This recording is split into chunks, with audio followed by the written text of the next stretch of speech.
On our broadcast tonight, opening day for Judge Sotomayor and the Senate. One Republican predicts, barring a complete meltdown, she will be confirmed.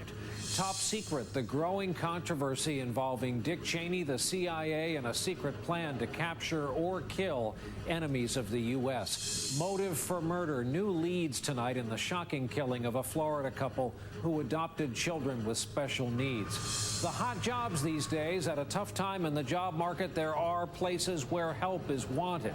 And if you're visiting Arlington National Cemetery in Washington this summer, look for the people there who are making a difference. Nightly News begins now.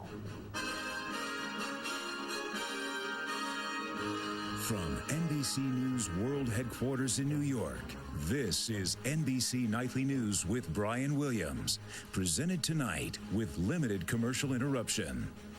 Good evening. There's one thing standing between Judge Sonia Sotomayor and a seat on the U.S. Supreme Court, and that's the U.S. Senate. This was the first day of her confirmation hearings, and while anything could happen, it was still shocking today to hear a Republican senator say she will probably be confirmed. The judge, for her part, said she will follow the law and not make it.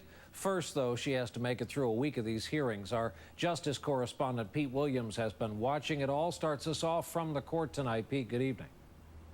Ryan, Judge Sotomayor spent most of today listening. She spoke only briefly, hoping to reassure senators that she'll decide cases based on the law, not her own personal experiences. Good morning. After hobbling in, her broken ankle still in a cast, Hello, how are you? Sonia Sotomayor was silent for all but about 8 minutes of today's hearing. Sitting behind me is She introduced her 82-year-old mother and other relatives, then displayed an essential talent for Supreme Court nominees, the impassive stare, sitting for more than 3 hours as senators made their opening statements. A Republican, Lindsey Graham of South Carolina, said what many in the room were probably thinking. Unless you have a complete meltdown, you're going to get confirmed. And I don't think you will. I do. Late in the day, when it was Judge Sotomayor's turn, she thanked the woman sitting behind her, who worked as a single mother to get her through Catholic school. I want to make one special note of thanks to my mother. I am here, as many of you have noted, because of her aspirations and sacrifices for both my brother Juan and me. As her mother Selena fought back tears, Judge Sotomayor recounted her journey: public housing in the Bronx, star student at Princeton and Yale, then lawyer, prosecutor, and federal judge. Then she sought to respond to claims that her speeches suggest she would allow her own biases to help guide her as a judge. Many senators have asked me about my judicial philosophy. Simple. Fidelity to the law. The task of a judge is not to make law. It is to apply the law. But many committee Republicans said the first Latina nominee might be swayed by her own biases, especially considering that President Obama said he wanted a judge with empathy. The committee's senior Republican said that quality has two sides. That is, of course, the logical flaw in the empathy standard. Empathy for one party is always prejudice against another. At times, the president's empathy remarks seemed as much a focus of the hearing as his nominee. President Obama clearly believes that you measure up to his empathy standard. That worries me. Though she'll undoubtedly be pressed repeatedly about it in the next few days, she tried to diffuse the issue. My personal and professional experiences help me to listen and understand, with the law always commanding the result in every case. The officer will remove the person. Anti-abortion rights protesters were hustled out 4 times for loud interruptions, including Norma McCorvey, originally the Roe of Roe v. Wade. And the nation's newest senator, former comedian Al Franken, took his place on the committee, admitting he has a lot to learn. I may not be a lawyer, but neither are the overwhelming majority of Americans. Yet all of us, regardless of our backgrounds and professions, have a huge stake in who sits on the Supreme Court. Tomorrow, Judge Sotomayor starts responding to 2 days of questions. The Democrats hope she'll avoid any meltdown and be confirmed by early August. Brian? Pete Williams starting us off at the court tonight. Pete, thanks. Now also in Washington to the growing controversy over what was a secret CIA program to assassinate key al-Qaeda members, a plan that was put in place after 9/11. Today, some members of Congress are demanding an investigation into why the program was kept secret from them, reportedly on direct orders from former Vice President Dick Cheney. Our chief foreign affairs correspondent, Andrea Mitchell, in our Washington newsroom with details tonight. Andrea, good evening. Good evening, Brian. Former officials tell NBC News that the secret program that has created tonight's firestorm involved an order by President Bush after 9/11 authorizing the CIA to assassinate al-Qaeda leaders even outside of war zones like Afghanistan. I want you all to know. After 9/11, the commander-in-chief made no secret of his determination to hunt down Osama bin Laden and other al-Qaeda leaders in their caves. There's an old poster out west, as I recall, that said, "Wanted, dead or alive." But now former CIA officers say the agency had elaborate plans to create hit squads. Former officials say congressional leaders knew George Bush had signed an order to kill al-Qaeda leaders. And in December 2001, NBC News reported that the president had lifted a ban on assassinations dating to the Ford and Reagan years to go after the 9/11 terrorists and even their bankers. The rationale, in wartime, it's self-defense. We will use. In fact, President Clinton had reached the same decision after U.S. embassies in Africa were bombed in 1998, on his watch. The ban that was put in effect under President Ford only applies to heads of state. It doesn't apply to terrorists. But former officials say the Bush plan, which was never fully implemented, went further.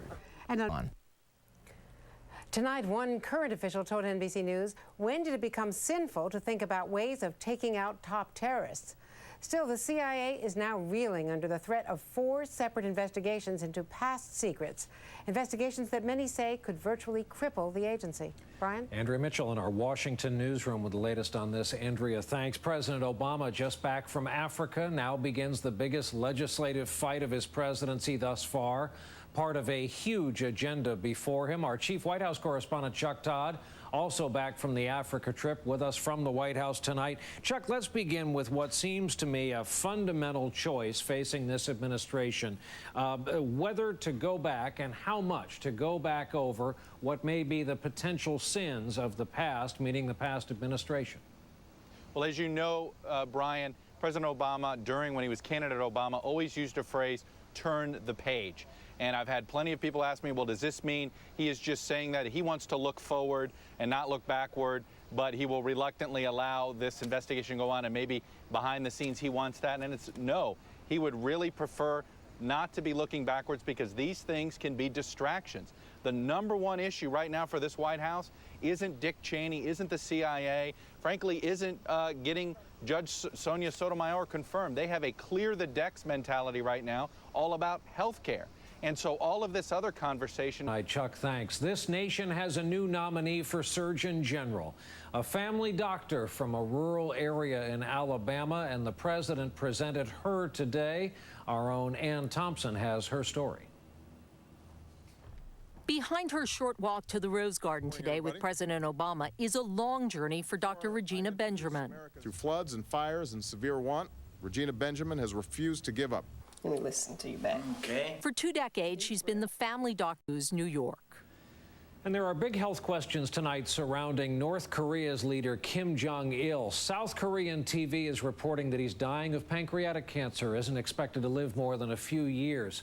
Recent pictures of him have shown him looking gaunt and sickly. The State Department says it can't confirm any of this, but there are deep concerns about who might actually be in charge there.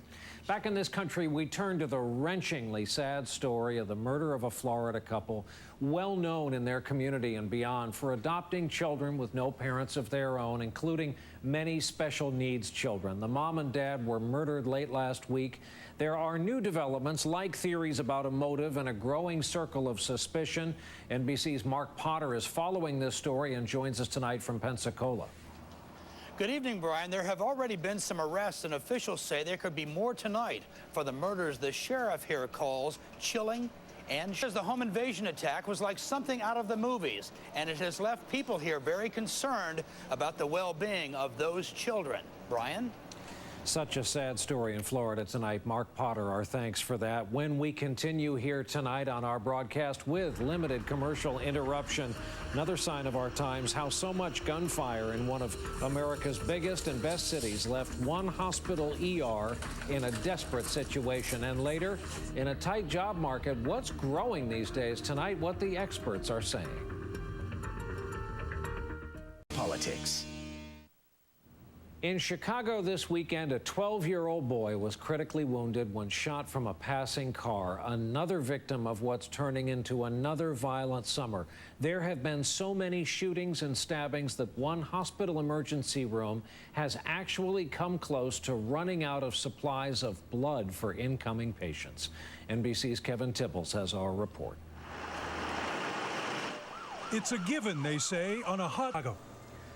And now we turn here tonight to the American economy, specifically growing worries over unemployment, the highest it's been now in nearly 3 decades in this country. The numbers also show it is taking laid-off workers longer than ever to find new jobs. We have a special look at jobs tonight, beginning with the places, the industries that are hiring. And, of course, the trick is knowing which ones, which brings us to CNBC's Trish Regan here with us tonight. You and I were saying in the break, we need you to supply some good news tonight. So I got a little bit of that here tonight, Brian. Well, you know, there's some sectors that come to mind immediately when you think about job growth, like healthcare and education. But tonight, we're taking a look at 5 great jobs you've probably never heard of.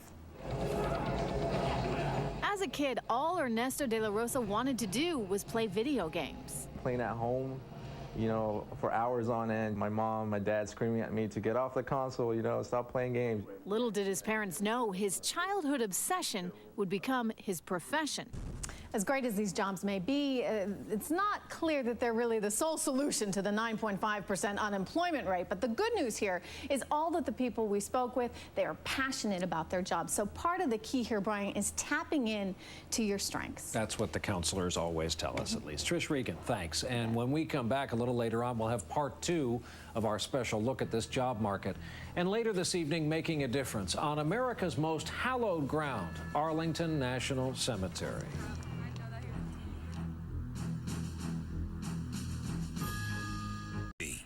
Nightly news at nightly.msnbc.com.